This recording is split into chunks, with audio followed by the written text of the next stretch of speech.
여러분 안녕하십니까? Hello everyone, 2021 제주포럼.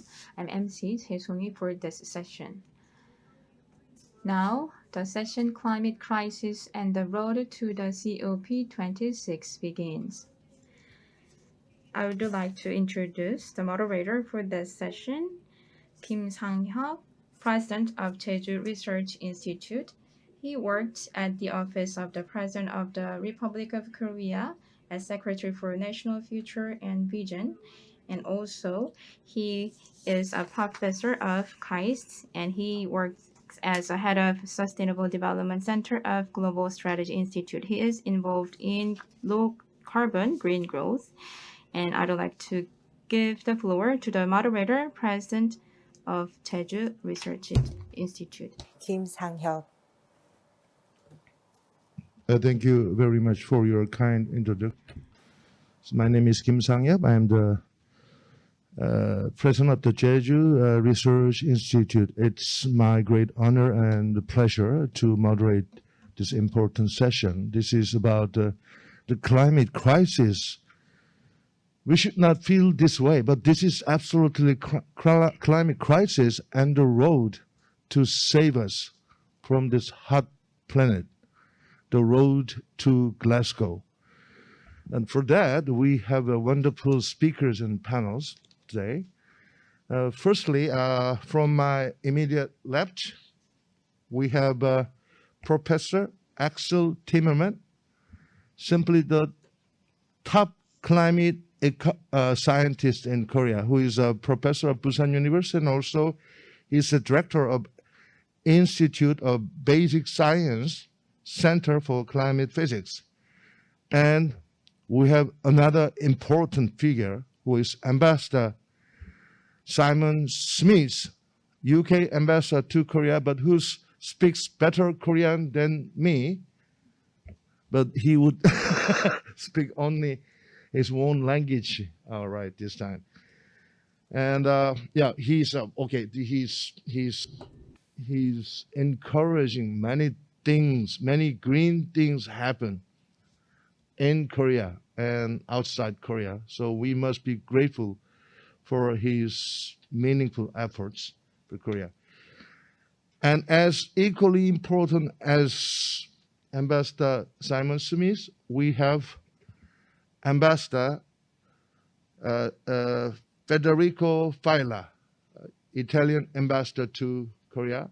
Italy is going to host the pre-conference of parties in late September.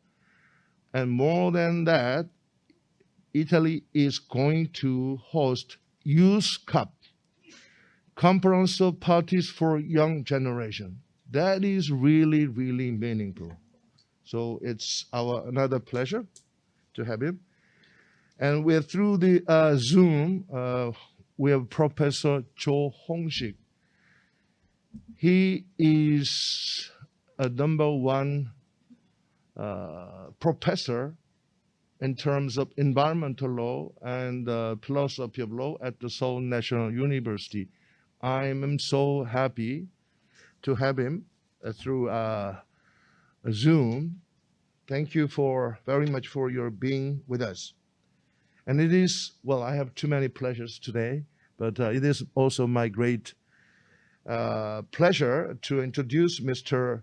Shin Kyung-nam, who is the Assistant Director General of the Global Green Growth Institute. He's the #2 person in that very important international organization. He also invented a kind of scheme for Korea to commit a kind of additional green ODA and green fund to the GGGI.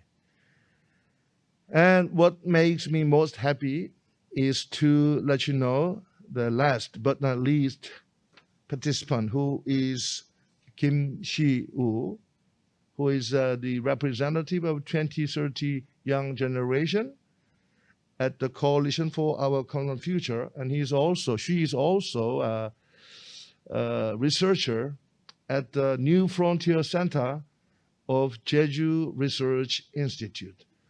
So please join me welcoming all the speakers and panel participants, please. Okay. So we will do it right now. From having the opportunity to hear from the keynote speech from Professor Axel Timmerman. The floor is yours. Good afternoon, ladies and gentlemen. I will report from the trenches of climate research. The title of my talk today is Simulating Earth's Future, and I would like to take you on a little journey into climate modeling and what climate models can actually do. They can do much more than predicting the global mean temperature or the global mean sea level. They can predict regional climate at an unprecedented accuracy that I will demonstrate to you. Okay, we are all on the same page. Fossil fuel burning is causing many different things on our planet.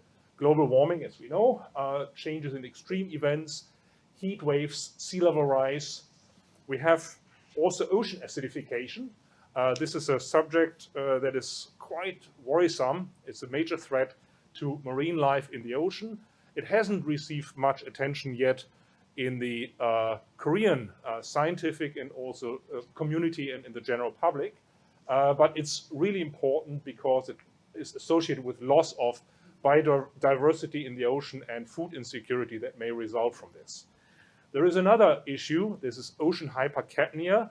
If the CO2 concentration in the ocean increases so much that the biological functioning of fish is inhibited, you can have major collapses of ecosystems as well. And of course, we know fossil fuel burning is also the main culprit of air pollution. Okay, let me just start here with a simple statement. Everything we know about future climate change comes from computer models. What are these computer models? What are these climate models? And very often, I think in the general public, there is a misconception that climate scientists just take the past and they kind of statistically extrapolate it into the future. That is not correct. Climate models are essentially gigantic computer codes. They comprise about 1 million lines of computer code, and only the fastest computers in our world can run these computer codes efficiently enough to project what future climate change will look like. This computer code, what does it include? Why do we have this gigantic supercomputing effort? Well, it is essentially to solve the physical equations of the climate system. These are not statistical equations. We are solving essentially the fluid dynamical equations for the atmosphere, the ocean. We need the thermodynamics. How is heat redistributed in the climate system? We need quantum mechanics because the absorption of infrared radiation by CO2 is a quantum mechanical effect. Electromagnetism is necessary. We need to solve for those equations as well. Then there are certain aspects that are not fully resolved in these climate models, such as trees, vegetation, clouds. These processes are parametrized, as we call it. These are empirical parametrizations. And on top of this, we need essentially the forcings. And this is something we get from the socioeconomic community, the scenarios. For instance, what would be the climate response for a business as usual emission scenario or for a heavy climate change mitigation scenario? All of these are the inputs, but the output is essentially a gigantic database that is being created by our supercomputers. And we have to understand what this data base actually includes. So here is the supercomputer that our center was able to purchase in 2019. It's Korea's third fastest supercomputer. And it is maybe one of the fastest computers in the world that is mostly dedicated for high performance climate modeling. And I will show you some examples of what these climate models actually can do and how they tell us something about the future of our climate system on a regional scale. So I would like to mention here that we have two main thrusts in climate modeling. One is we go to the highest resolutions. We would like to resolve features such as tropical cyclones accurately enough that we can understand how they will change in future. Number one, this is number one. Number two is we also would like to include more and more of these Earth system components, such as the ice sheets of Antarctica and Greenland. We would like to simulate the ocean biogeochemistry, the ecosystems, vegetation, atmosphere and ocean circulation. This is all included nowadays in the current generation of climate models. Here you can see just a visualization or an animation of some of these data. We're looking essentially just at a few months of data that came out of our supercomputer. And you can see these donuts, flying donuts. These are tropical cyclones that move towards Japan and Korea. And now we can use these computer model simulations and increase, for instance, the CO2 concentration in the atmosphere and study how will these tropical cyclones actually react. Will they become stronger? Will they move their tracks? Will they become more frequent? And I will show this a bit later again. Okay. Looks like my... Then, of course, first thing we are interested in are the major patterns of temperature change as we talk about global warming.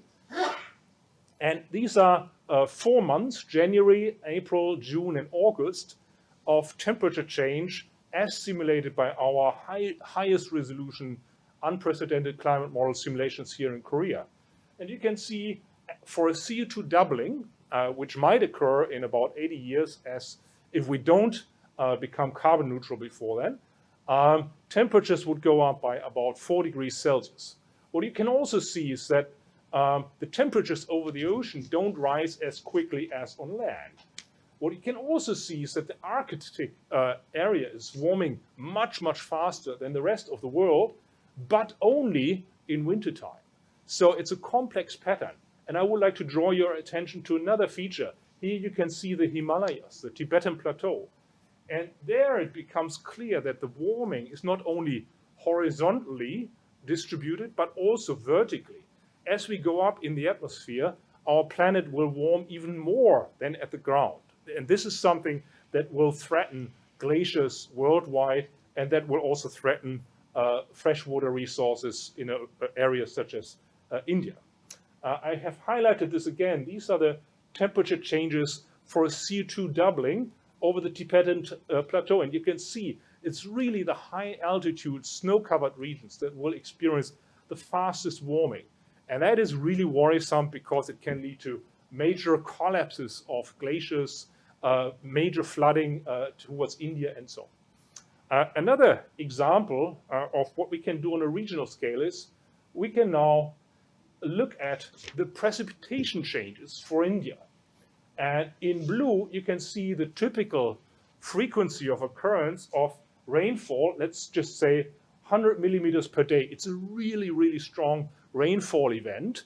And we can see it's not very common under present day conditions. But as we double the CO2 in the atmosphere, this becomes twice as common, twice more frequent. So this is really a major issue because it means infrastructure such as bridges and so on need to be climate proofed. We need to really modify our planning for infrastructure. This could be airports, this could be bridges, this could be floodplains, entire cities. And this is the kind of information that our climate models nowadays can provide. So actionable science is the story here. I mentioned the tropical cyclones, and of course, being in Korea, we experience these tropical cyclones several times per year. According to our highest computer model simulations, highest resolution computer model simulations, tropical cyclones of category 3 will become much more stronger in future. So the number of really strong category 3 and up tropical cyclones will increase by almost 100% if we double the CO2 in our atmosphere. Moreover, the total number actually of tropical cyclones worldwide will drop, but the strong ones will increase. And also, every tropical cyclone in future will be associated with much more rainfall, up to 50% more rainfall.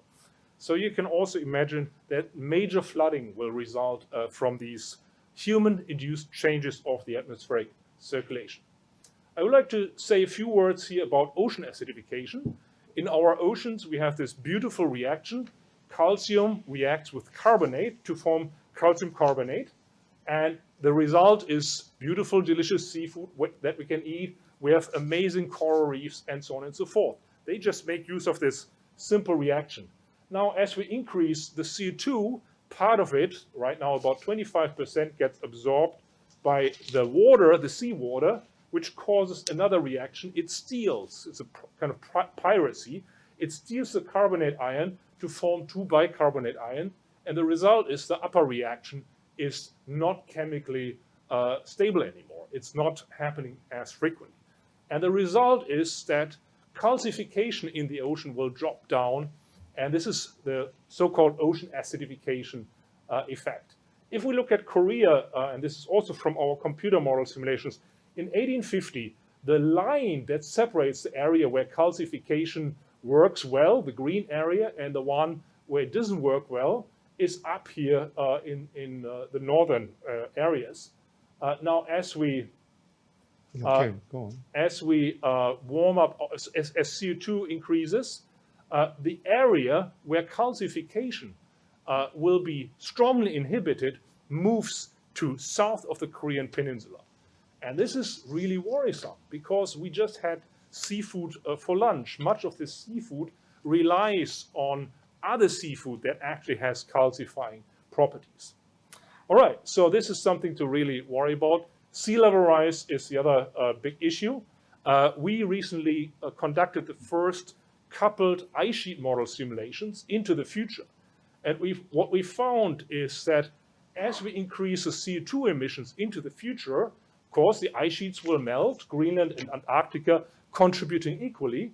But in the next 130 years, if we don't cut down CO2 emissions a lot, we will have sea level rise of about 2.5 meters.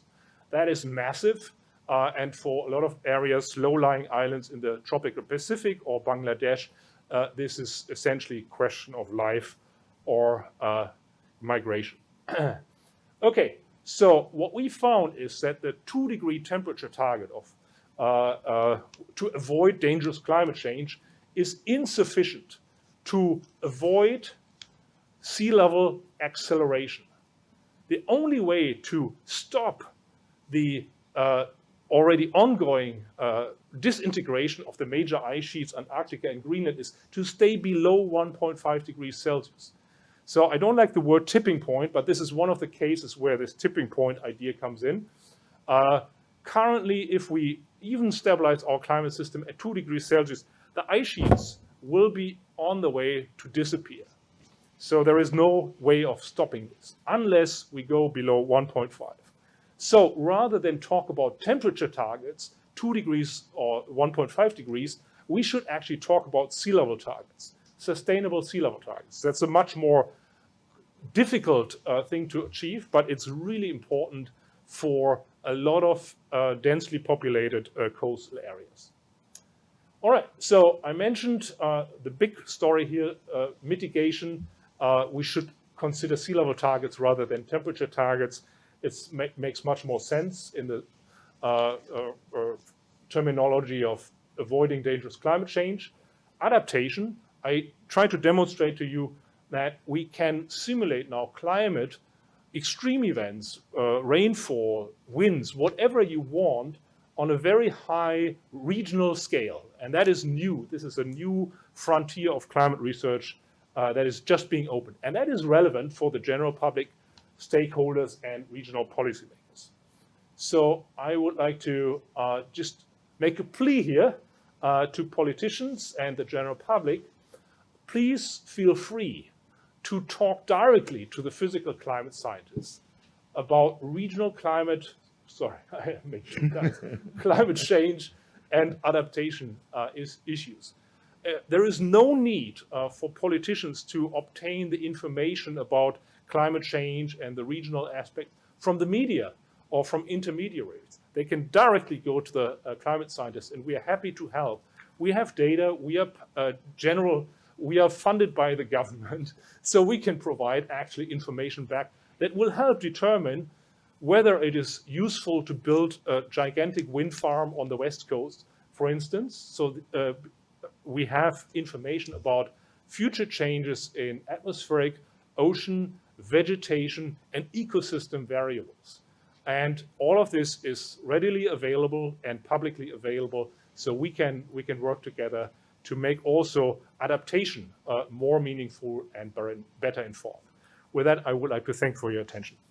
Thank you very much. Your plea should be accepted, especially here in Korea. And well, just before we start this session, we had a brief conversation about the importance of science when we make public policies. Those policies should be based on science, not religion, not belief, not ideology. So having said that, according to your scientific studies so far, if you really meet with the key policy makers or politicians, what would you suggest? One sentence. What would I suggest? It is essentially the climate scientists can help with regional adaptation issues. We have all that information readily available. Okay. And if it is about a new airport, for instance, in Busan, we have climate data into the future projections. We can say what will happen with tropical cyclones, what will happen with winds, inundation from sea level rise. All of this is information that could be easily implemented in improving infrastructure or planning new infrastructure. Okay. Well, in other words, we're looking at the magnitude and severeness of climate change or climate crisis. Do you think our actions are sufficient enough to meet with that?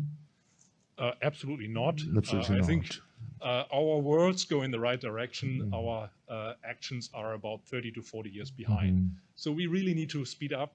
This is not going to be an easy walk. This is going to be a marathon, but marathons are feasible.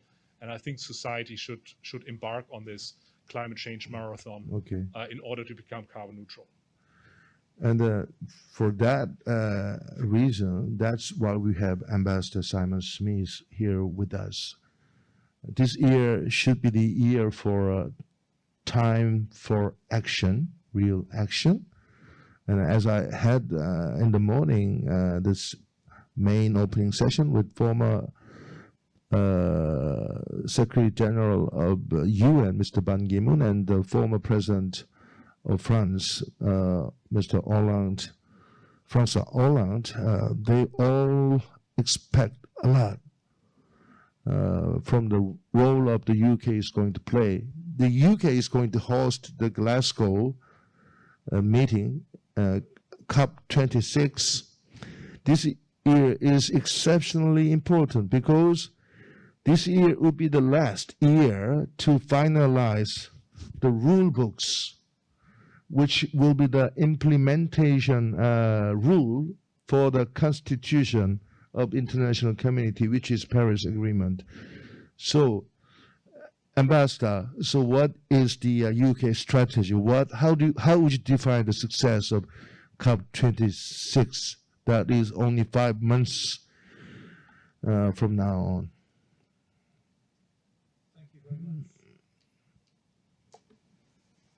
Thank you very much, Professor Kim.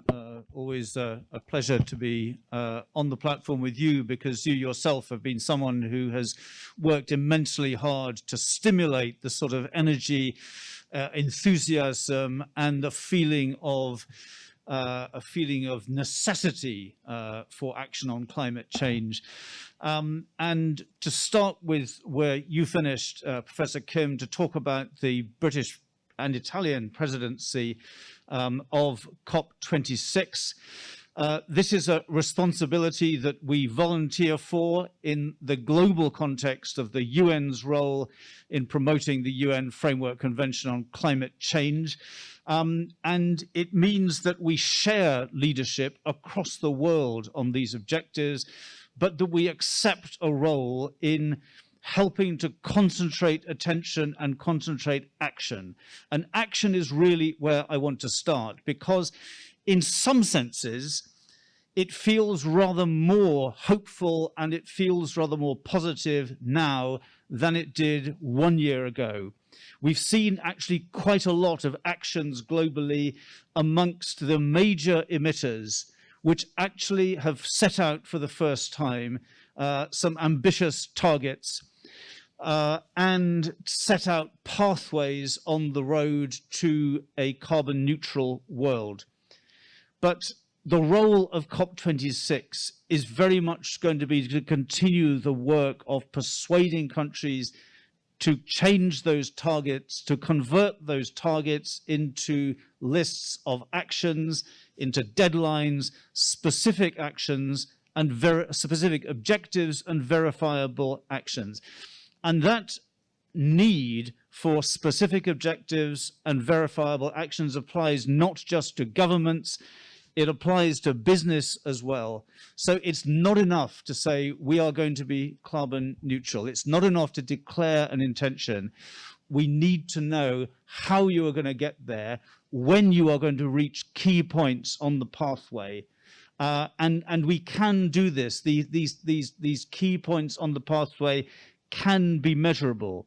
But if we don't actually measure them, if we don't keep monitoring them, if we don't keep insisting that what we need is real verifiable action, then it's likely that these targets will remain aspirations and that our progress will not be sufficient. Let's just remind ourselves of one of the key objectives of COP26, which is to keep within reach that objective of containing the rise in global temperatures at 1.5 degrees Celsius. I accept what Professor Timmermans has just told us, that we need also to be looking at sustainable sea level targets. I'm going to concentrate for the time being on the temperature targets. And one reminder I'd like to make is that here too, if we tell ourselves that we are more or less doing okay, more or less is not enough. And that even applies to the gap between 1.5 Celsius and 2 Celsius. That is a gap which, what does 2 Celsius mean compared to 1.5 Celsius? It means double the loss of plant species. It means 3 times the loss of insect species. It means more destruction, a great deal more destruction of coral reefs. It means a significant increase in extreme heat stress and much more frequent ice-free Arctic summers.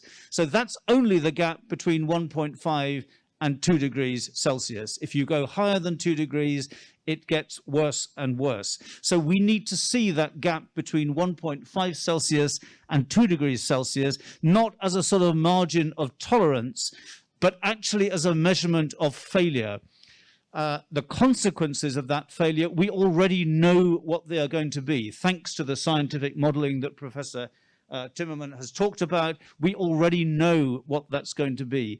And at the recent G7 summit, Sir David Attenborough, well known to many of you as a natural historian of popular appeal, someone whose ideas get out to millions of people across the world, he said to the G7 summit participants, we have the skills to address climate change in time.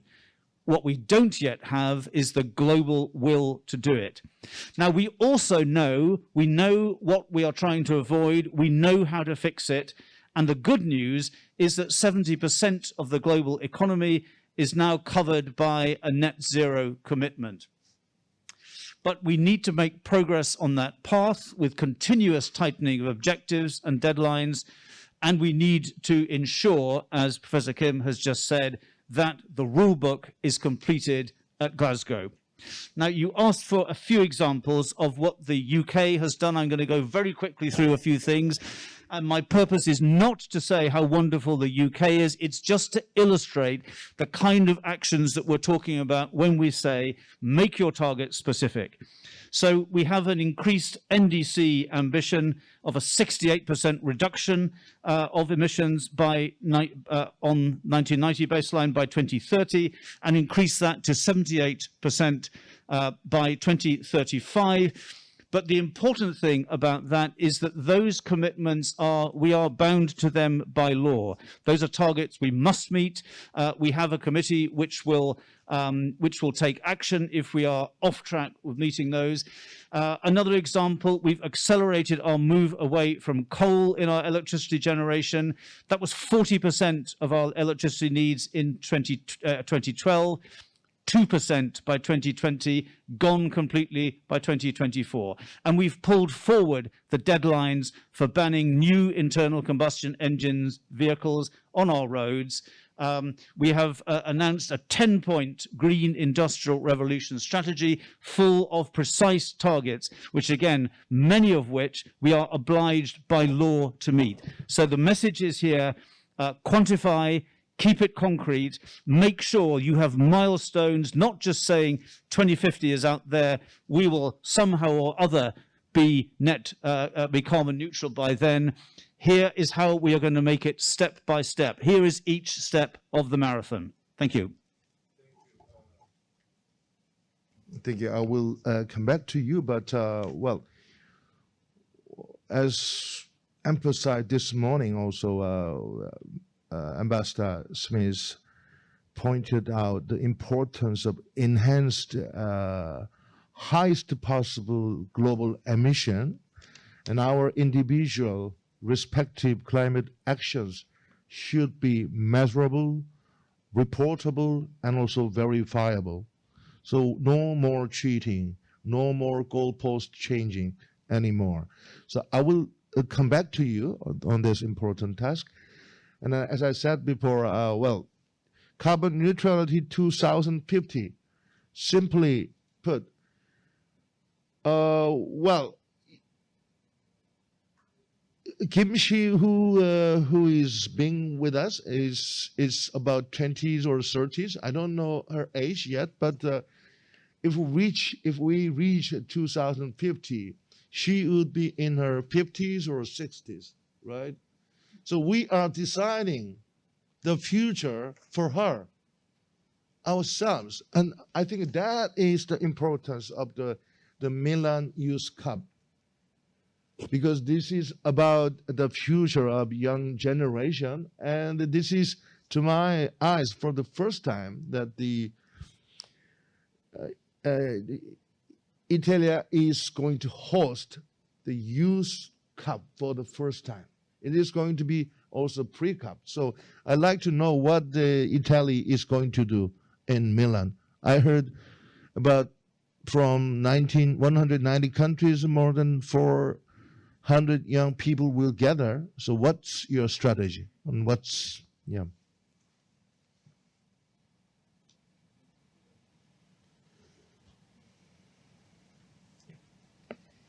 Okay, so Italy is co-hosting COP26. This decision was taken to co-organize with UK this very important event. The main event will be in Glasgow in November. Italy will host the pre-COP and the Youth COP from the end of September to the beginning of October. At the moment, the decision is to have it in presence, so not virtual. We hope that we can keep this decision if the number of the COVID infection will decrease further, like they are doing now, because it will be a very important moment to confront different experience and to have different input. Well, what is the point? The point is what Professor Kim has already said, President Kim has already said, and I want to thank you to have invited me today here to explain this point. our generation, my generation, is responsible for what is happening to this planet. But we will not suffer from the consequences. They will suffer from the consequences. The young people that today are right young, and we need more inputs. We need more push. Governments are doing very often. They are doing a lot about this, about fighting climate change, but not enough, in my opinion, and many people's opinion. So we need more input. We need the youth to push us to take even more dramatic decisions. We have just heard that UK is committed to a new level of reducing the CO2 emissions, higher than what the EU has decided to do by 2030. In the EU, we have decided to reduce the emissions of CO2 by 55%. And probably 55% is not enough. I'm afraid also 68% might not be enough. But to do this, governments will not do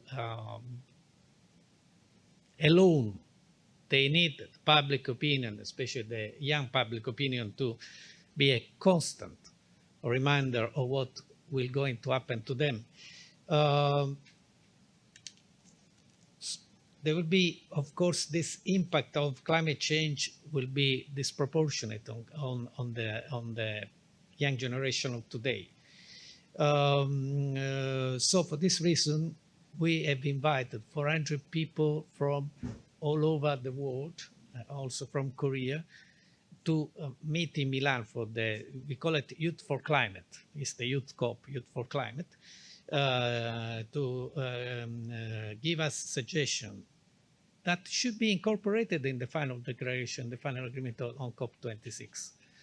What comes out from the Youth COP is not simply a list of wishes. It should be action, should be some actionable points that could be incorporated in the final declaration of COP26. Well, you know, we are particularly concerned on this point because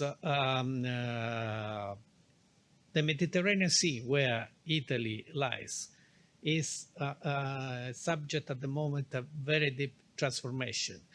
For instance, the coral reef has arrived to the Mediterranean Sea. We never had before. This, I don't know if it's a good sign, but anyway, it's a sign that something is changing deeply. Climate change is, of course, is a part of this effort. We should not forget also other issues that are connected with climate change, in general with preserving a better environment. For instance, the reduction of waste. In this, just to give you an example, not to do some promotion of my country, Italy is among the first countries in circular economy. We are the country in Europe with the highest percentage of recycling, 77%. And especially this is important also in the agriculture sector.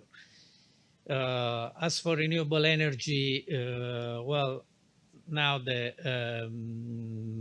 percentage of renewable energy in the production of electricity in Italy amount to 44%. But still, well, it was 10 years ago was much less. We will phase out carbon coal in to 2025. But I'm afraid that we will have to take even more commitment on this point.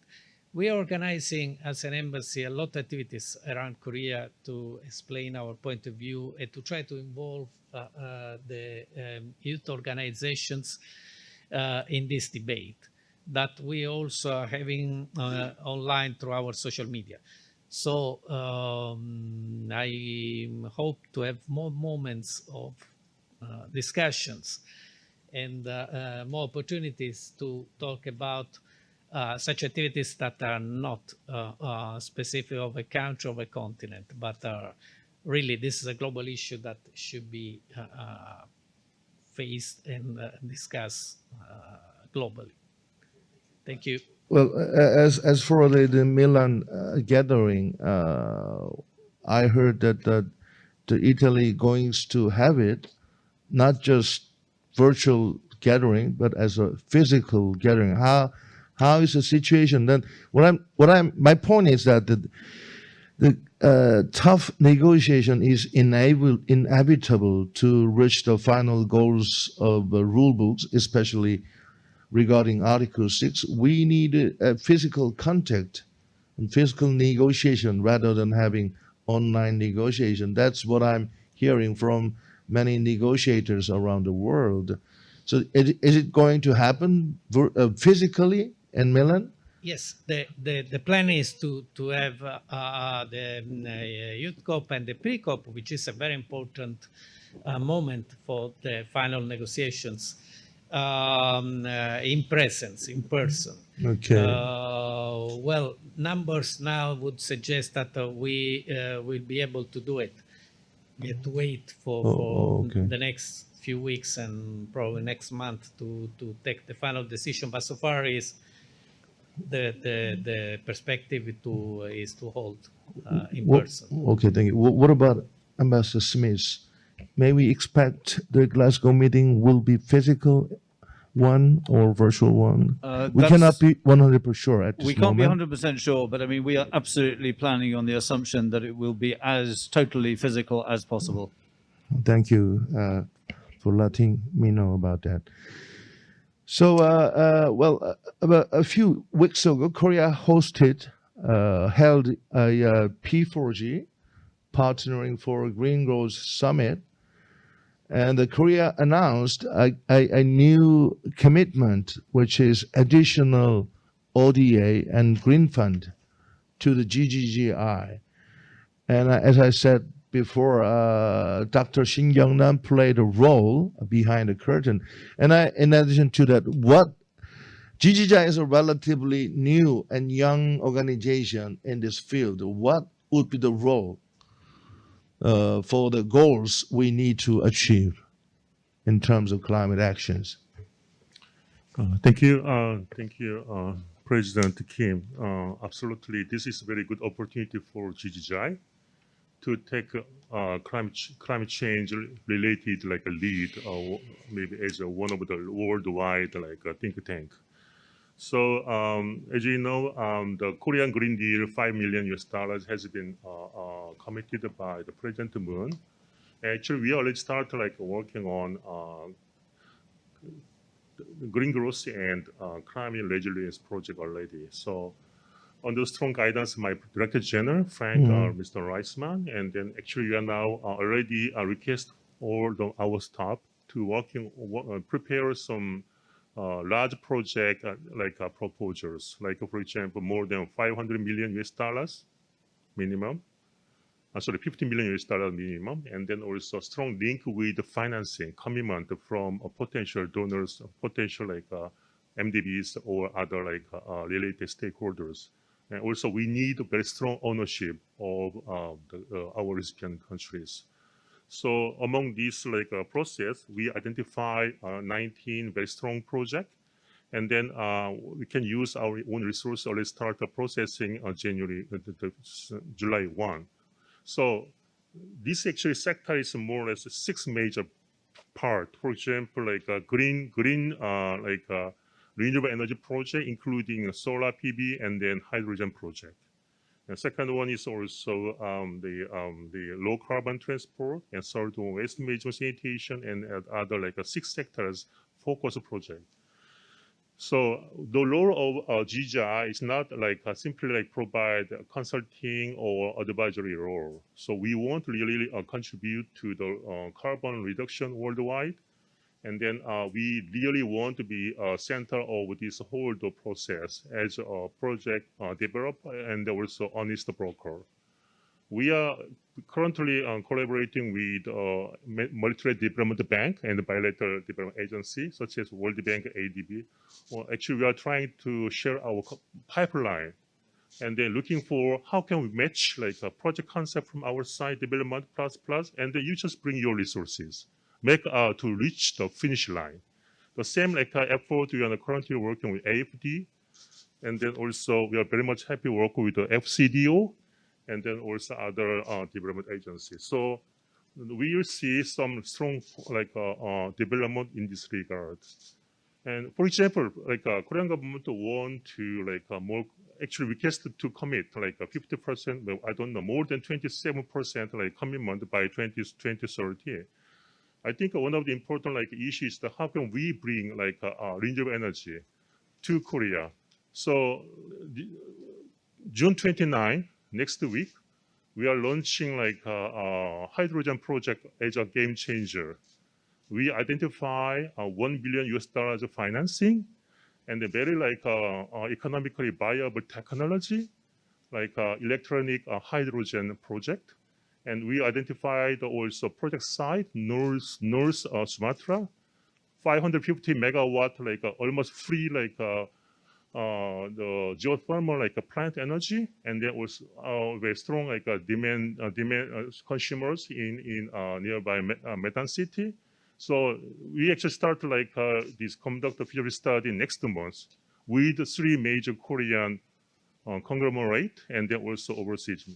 So we are actually, this is actually the action. We are not anymore like a think tank. We really want to like aiming at action tank. This is actually new role of GGI, and currently we are also expanding our collaboration with other major like donor countries. So please stay with us. Thank you.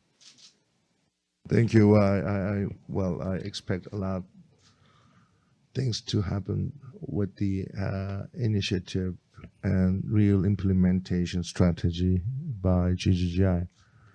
Now I'm going to turn the mic to Professor 조홍식. 조홍식 교수님 나와 계십니까? Professor Joe, are you here? Are you connected? Professor Joe, you are in your library. I have 2 questions. You are a representative, like law, like a scholar in environment. And when we think about the environment, you emphasize the importance of law. In the UK, climate change law, it is taking very. 이런 그 노력들을 And also in Korea, what kind of legal and institutional efforts is made by the Korean government in this field? Thank you for inviting me. The UK and Italy, they are taking the leadership in addressing the climate change. I'm highly recognizing their efforts. In line with those efforts, I hope Korea could move forward working together. An ambassador of the UK, based on what he said, the symbolic pledge is not enough to address this climate change. We need a concrete action plan. We need specific numbers and specific roadmap. We do not have those things that we all would fail to respond to this crisis. And in order to back those actions, actually institution and law, a legal system need to be in place. So to make people think that everything is institutionalized. In that regard, Climate Change Act is very kind of exemplary case. We have various kind of law and acts. Sustainable Development Act, we have been having that, and also Kim Sang-hyuk, moderator here today. When he designed green growth, we have the Framework Act on Green Growth. That is the most representative act in Korea. And all the measuring system, like all the systems and also target are stipulated in that act. So in order to make the act to be in line with the current status, I think we need to revise it a little bit. But I think that act has taken very important role in Korea. So I think we need to revise the act. So as for legal ground, we need to consider legal stability and predictability. So we need to reflect the changed reality in our laws and regulations. In 1963, the US adopted Clean Air Act and defined CO2 as the main pollutant of the air. And the UK adopted Climate Change Act in 2008, leading the leadership role in responding to climate change. You mentioned that the mid to long-term greenhouse gas reduction plan by 2050 has been led by you, Professor. And regarding Korean MDC, there are a lot of requests for Korea to enhance the MDC. So what's your opinion on this? Korea submitted MDC, especially if you compare this with the activities done by advanced countries. Considering the Korean economic power as well, actually, I feel a bit ashamed of the MDC submitted by Korea. So we need to have NDC that lives up to the enhanced international status of Korea. We need to make upward adjustment in NDC. And when the Korean president visited the US president, he also mentioned that the NDC can be adjusted upward, so we can propose higher targets. That's what I understand. In the Carbon Neutrality Committee of Korea is working on that, improving the NDC target. And I am one of the members of the committee working on NDC. We are doing our best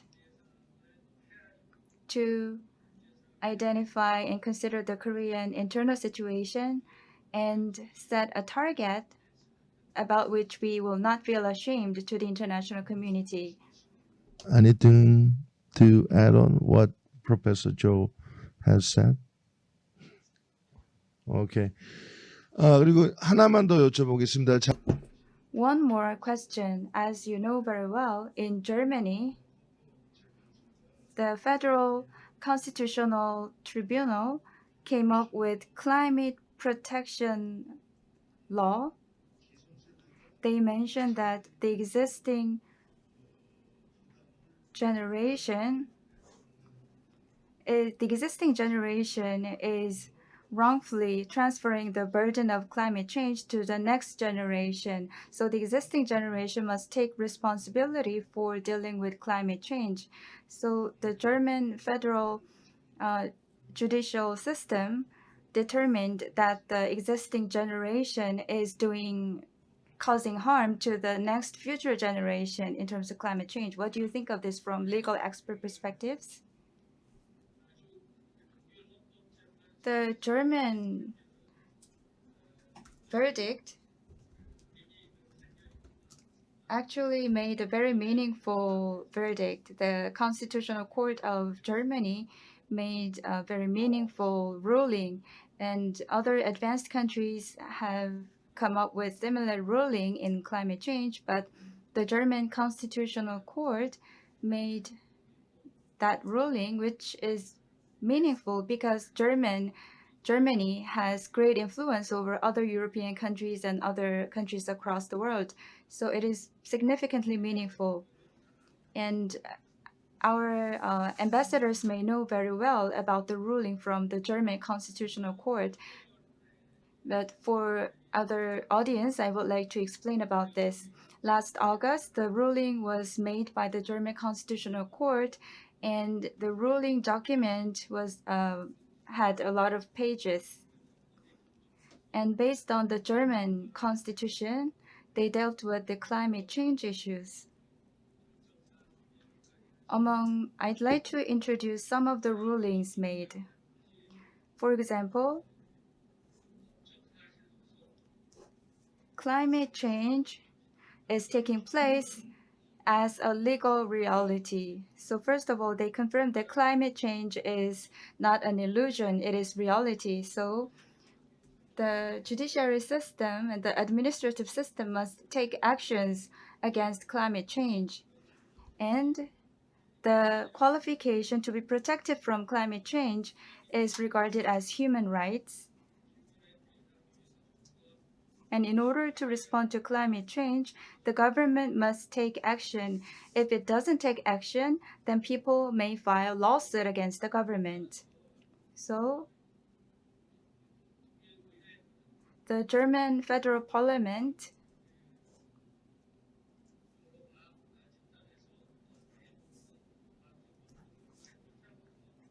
considered the various scientific research outcome from many scientists, and the German parliament must set measures to respond to climate change based on the scientific data provided by scientists. Considering this, the German Climate Change Act is not sufficient to respond to climate change. This is part of the ruling made by the Constitutional Court. And the juries at the Constitutional Court reached a unanimous consensus when they made such ruling. So I think that such ruling will have influence on other countries as well. Mr. Kim Sang-hyuk also mentioned similar things. Among the rulings made in the US, CO2 is the pollutant of the air. That was declared by some American courts as well. But the American Supreme Court ruling didn't mention that the climate change is self-executing effect. So the American court made a slightly different ruling from the German court. So the German court ruling is significantly meaningful, and that will influence the American Supreme Court's decisions later on. I think that is something that we have to think about. It is very meaningful ruling. And also Korea was affected by the German system. So I think illegal people involved in politician and legal system need to think about that. You are one of the leaders of the 2030 group at the Coalition for Our Common Future, and you are also an active researcher at the New Frontier Center representing Jeju Research Institute regarding the new mobility, new energy, new smart grid, etc. So, well, you are the really important stakeholders in this age of climate crisis, and so tell us what you have to say to us. Thank you, President Kim.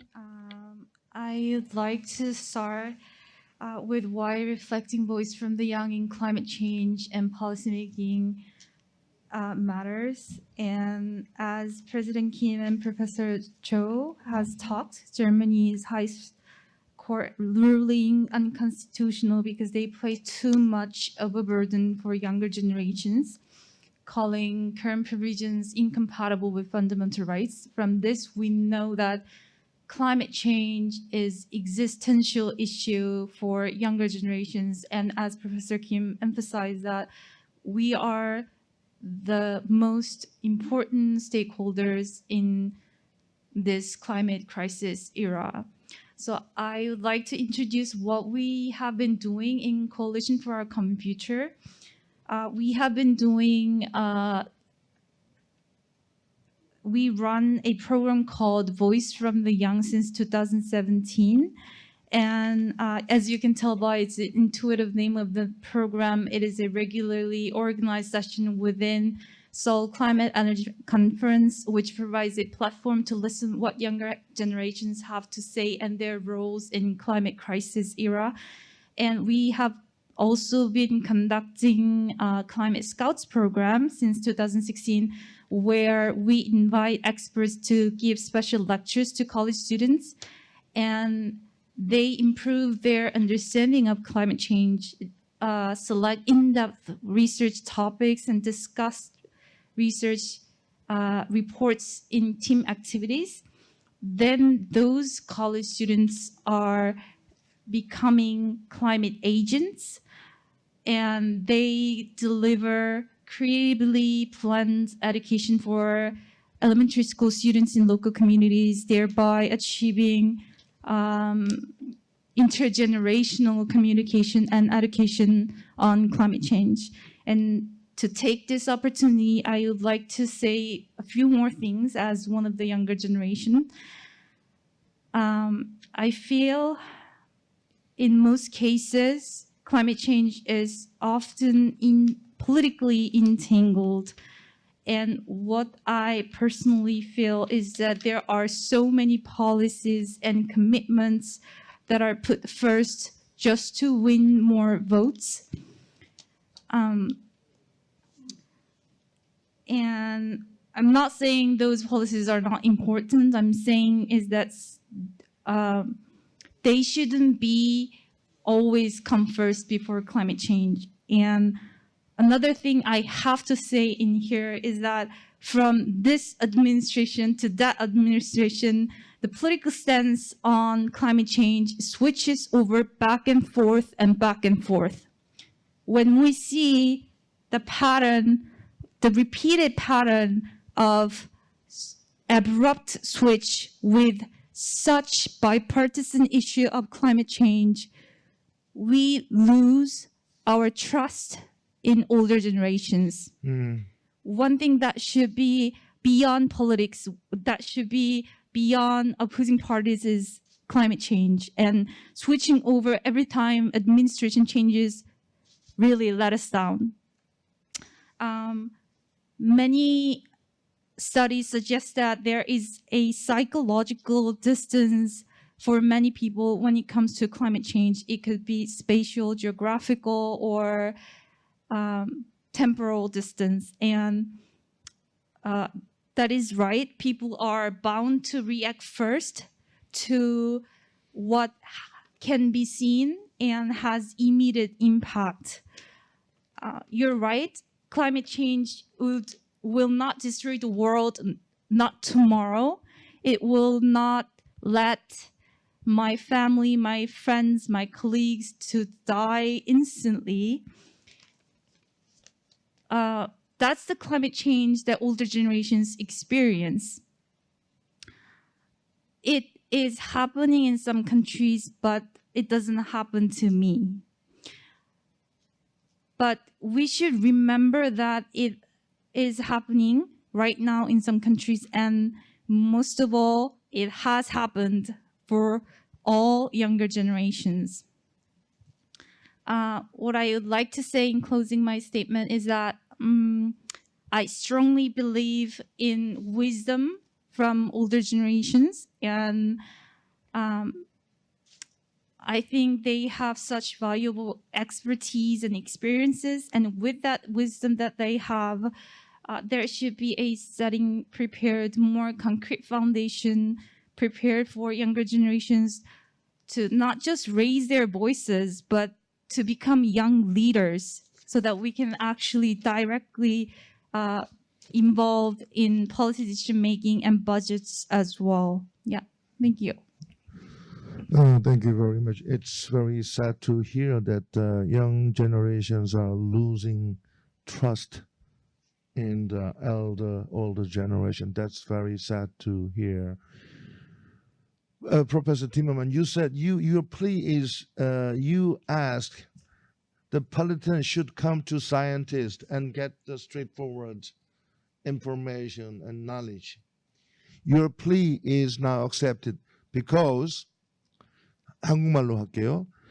I will speak in English. Just before, you were elected as some young leader was elected in our party. Kim Yong-tae, the COP, he wants to know about the COP, so he is here. Kim Yong-tae, do we have microphone for him? Kim Yong-tae, if you have any question or if you have any comments, could you let me know?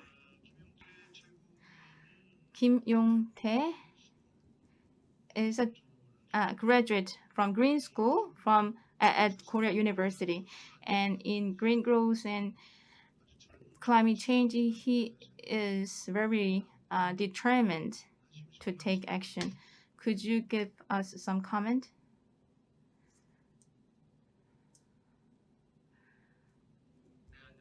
Nice to meet you all. I'm Kim Yong-tae, the representative of the party of 국민의힘. While I landed Jeju Island and I met some people around a tangerine farm, and they said that Jeju Island is very famous for tangerine trees, and Jeju is located in the southern part of Korea, but they feel the climate change's impacts, even though some other places tangerine is much like sugary. And I am the youngest leader of party as like during the convention of my party in 2008, green growth was adopted as I emphasize that we have to adopt the green growth as our main vision. And I think we have to reserve the issues as a conservative party. So I'm really sad hearing Kim Si-woo's comment. I think I need to do best. And climate change response, it hasn't become the main agenda in politics, but the public, they are more interested in the current issues like pandemic. So climate change, that issue is not directly related to the votes from the public, so it wasn't discussed a lot. But I think when the young generation, they turn to in their 50s and 60s, the climate crisis will be very serious. So UK, 68% of carbon reductions target was set. It's quite high. And institutionalization in that policy, have you experienced any rejection from the public, and how did you overcome the rejection from the public? I think to some extent we have been fortunate in the UK. To some extent, I think we have scored some success for a kind of sustained presentation of climate change and environmental policy to the public. I've worked in public service for almost 40 years, and I cannot remember a time when there was kind of a serious sort of popular majority complaining that the environmental policy of the government in the UK was too progressive and was moving too fast. I can remember times when I think objectively it was moving too slowly. But I think that we have, and as was mentioned with our Climate Act of 2008, we've taken progressive moves to make these targets really serious, to ensure that the public understands what the targets are, and also to ensure that the public actually gets the chance to say if it is uncomfortable with these targets. As I say, I think to some extent we have been fortunate that the ground has been prepared for 30 to 35 years. But having said that, you are absolutely right. As for many politicians, you are in this for the short term. Your next election is only 4 years away. So what do? What are the issues you campaign on? They may not be the issues that are actually looking 25, 30, 35 years ahead. You may not want to get out there campaigning saying, I'm not talking about your issues tomorrow. I'm talking about what your world will be like and how much worse it will be if you don't take action on climate change. That's a pretty big challenge for politicians. And I hope that you as a young political activist, I hope that you will encourage all of your fellow politicians, whatever ages they are, to say it can be done. You can appeal to people to say, you need to take this action now for the sake of your world in 30 or 40 years' time. But if you're going to do that, you have to make sure that you have the scientific evidence to tell them, to say, this is what is going to happen if you don't take action now. And I think, again, we have been fortunate in the UK that we have had experts and we have had policy advocates who have always attempted to be convincing in saying, I'm not just guessing this is going to be the case, I'm showing you the evidence that says this will happen, and disaster will come upon you if you fail to take action on this. Thank you very much. We have very limited time, about 5 minutes. As you rightly said, what we need is a bipartisan, a long-term oriented political leader, because it's not a kind of short-term oriented agenda, not at all. And it should be expanded by the real political leadership. That's what we lack at this moment. Well, I will give you just less than just 1 minute, because Jeju is now trying to host the COP28. I know it's not about the event, but it's about the real content. But as you agree, Jeju is trying its best to make it carbon-free. On top of that, recently we make it waste-free. But any advice you would give to Jeju as a friend of Jeju from Professor Timmerman? For the COP28 on Jeju, well, I hope just to Jeju, that will be okay. Well, first of all, I hope that this happens, and I hope that also by then we have mastered the way of flying with carbon offsets by organizing conferences that have very limited carbon footprint. Let all of these conferences be essentially examples or test cases for us, benchmarks, how we can demonstrate to the general public that this is a solvable problem.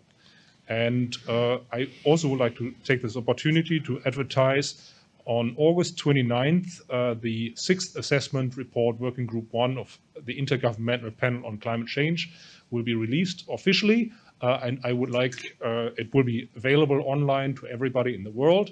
And I would like to encourage everybody to take a very close look at it and the science behind climate change, because there are still a lot of important regional and domestic national issues that could be implemented also in terms of adaptation. Mitigation is number one. We need to get out of this mess, but also the adaptation. There are a lot of ways how the pain of the climate crisis can be reduced and mitigated to the general public. Thank you. Thank you. Mr. Simon, may we get your kind of friendly advice to Jeju people, or okay. Thank you. Well, Thank you for understanding that. Yeah. Well, very fast. Jeju should set a target, set an Target. example, Mhm. target example, and involve all the potential stakeholders. It's not a matter only for governments. It's a matter for the civil society, for the youth, for the trade unions, for the business community, for everyone. It's not a matter of feeling good. It's not a matter of being ethical. It's also this. But it's a necessity, it's an imperative, and it's an opportunity also for development. Thank you very much. 네, 질문이신가요? 코멘트신가요? 예, 해주시죠. Question or comment? It's a short comment. I am Green Technology Institute. I have a question to the Assistant Director General Shin.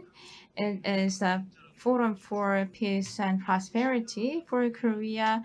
Unification is very important issue. I think it would determine the future of Korea, and the climate change is also important.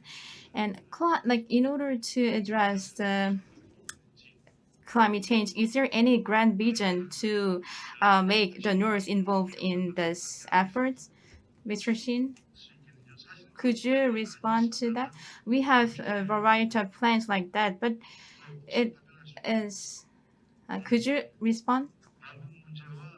The North inter-Korean issues and climate change issues. How can we connect the two? Korean or English? Either way is okay. In related to inter-Korea, we mentioned a lot. Red Cross and energy is very big issue in the North Korea, and the North lacks of enough energy, so they use up the natural resources. So and it causes red cross circles like issues, and they reduce trees, and it could cause some drought or floods, and the agricultural production rate is going down. It is kind of vicious cycle, and that is the issue of nexus. Personally, I think it is actually political issue, so I cannot give you details. But if we have some chance, I think it is a matter of nexus. And Asian countries and African countries and water and energy are very important matters. Thank you. I think it is some agenda that we have to discuss in a bigger forum. We need to wrap up here. And Jeju is doing its best in terms of carbon-free promotion, and it is turned into action as well. Renewable energy, electrical vehicle. Jeju is ranked first in those in prevalence of electrical vehicles. Jeju is making very meaningful actions, and waste-free Jeju, that is another target of Jeju.